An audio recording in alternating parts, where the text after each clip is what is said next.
अस्सलामुअलैकुम dear students, मैं economics professor Khansa Zulfiqar. आज के टॉपिक में जो हम प्रीवियस लेक्चर से रिलेटेड देखेंगे, प्रीवियस लेक्चर पे हमने पढ़ा था कि तलब की लचक और उसकी पैमाइश के बारे में, लेकिन हमने उसमें जो पढ़ी उसकी कुछ टाइप्स को डिफ़ाइन किया।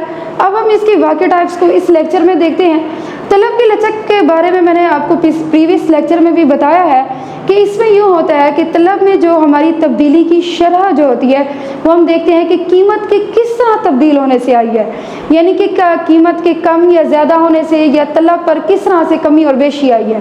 ठीक है, दोनों में हम लोग इस तरह का देखते हैं।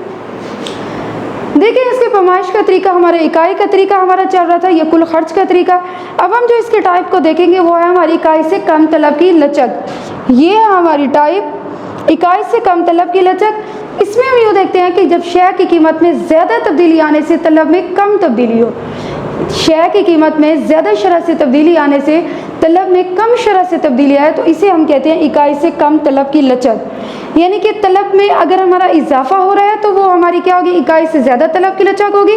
अगर तलब में कमी हो रही है कीमत के मुकाबले में, कीमत के बढ़ने से कीमत में तलब में कमी हो रही है तो हम इसे कहेंगे इकाई से कम तलब की लचक।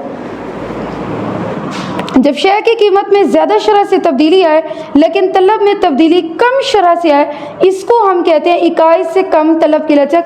यानी कि कीमत कम होगी तो कुल खर्च में भी कमी आएगी, कीमत बढ़ेगी तो हमारा कुल खर्च भी बढ़ जाएगा। इसके गोशवारे में देखें स्टूडेंट्स, हमारे पास 3 कॉलम है, कीमत, तलब और कुल खर्च।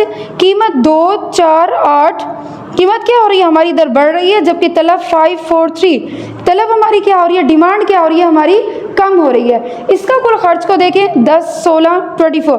यानी कि अगर हम कुल खर्च का जो हमने कॉलम फाइंड करना है, हम इनको क्या कर देंगे, इनको आपस में मल्टीप्लाई कर देंगे। 5 को 2 के साथ, 4 को 4 के साथ, 3 को 8 के साथ, तीसरा 3 8 से 24 आता है। इसी तरह से जो है ना हमारा कुल खर्च का जो कॉलम है हम उसको फाइंड करेंगे। नेक्स्ट हम देखते हैं इसके डायग्राम में।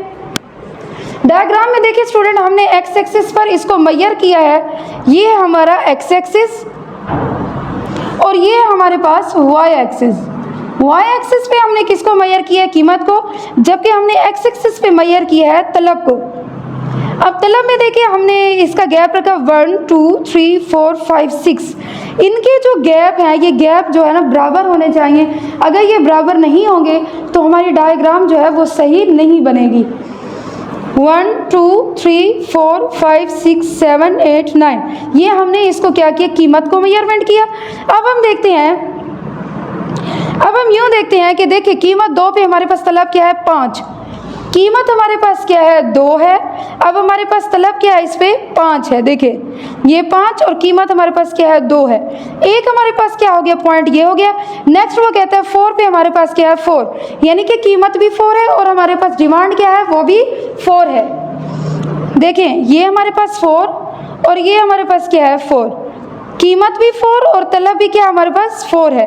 नेक्स्ट वो आपसे कहता है कि 8 पे क्या है, 3 है, कीमत हमारी बढ़ रही है। देखिए स्टूडेंट्स, कीमत हमारे पास है 8 पे हमारे पास क्या है, ये 3 को हमने ऊपर की तरफ ड्रा किया, ये हमारे पास क्या आए हैं, 3 पॉइंट्स आए हैं। अब तीनों पॉइंट्स को हमारे पास मिलाने से हमारे पास ये कर्व हासिल हुआ जो क्या हो रहा है, ऊपर से नीचे की तरफ, बाएं से दाएं गिरने का रुझान रखता है। ठीक है, ये गिरने का रुझान रखता है, इसको हम कहेंगे डीडी कर्व। इसकी जो इलास्टिसिटी है यानी कि तलब की लचक है वो हमारी क्या होगी, इकाई से कम होगी। देखें ये हमारी क्या है, इलास्टिसिटी इज लेस देन 1। अब हम इसकी वजाहत को देखते हैं। वजाहत में देखें वो कहते हैं कि अगर हमारी कीमत 2 रुपये है तो तलब हमारी 5 है। देखें कीमत 2 है और तलब हमारी क्या होगी, 5 होगी। इसी तरह से अगर हमारे पास 4 कीमत है तो उस पर खत तलब में हमारे पास क्या इधर 4 है, यानी कि कीमत हमारे पास बढ़ी हमारी और तलब हमारी क्या हो गई, 4 हो गई। इसी तरह से हमारी जो है कीमत वो बढ़ रही है, 8 हो गई, जबकि तलब क्या हो गई, हमारी कम हो गई है।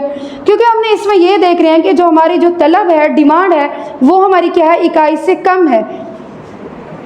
इसी तरह से वो कहता है कि कीमत के कम होने पर कुल खर्च में कमी हो जाएगी।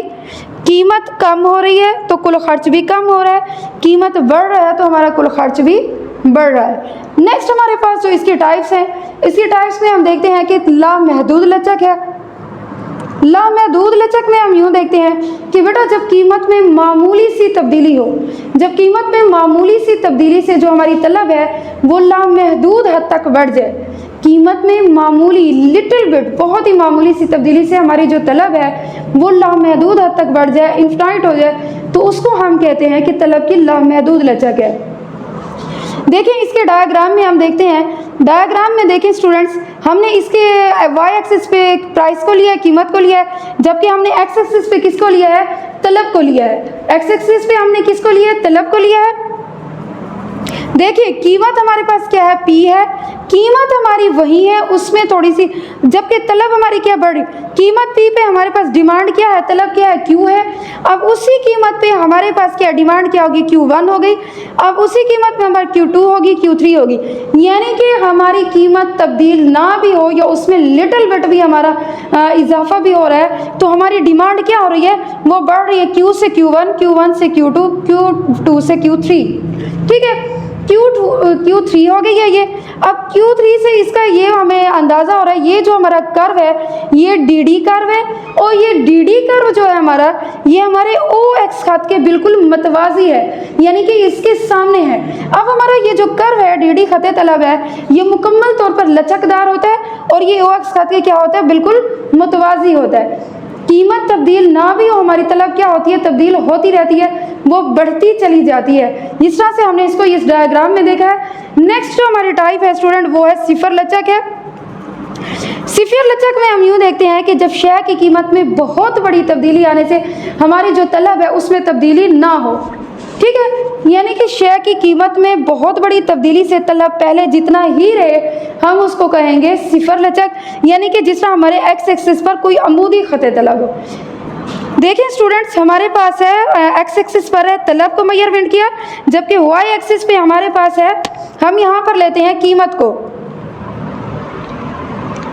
हमने इधर किसको रखा, कीमत को रखा, वाई एक्सिस पे हमने कीमत को रखा।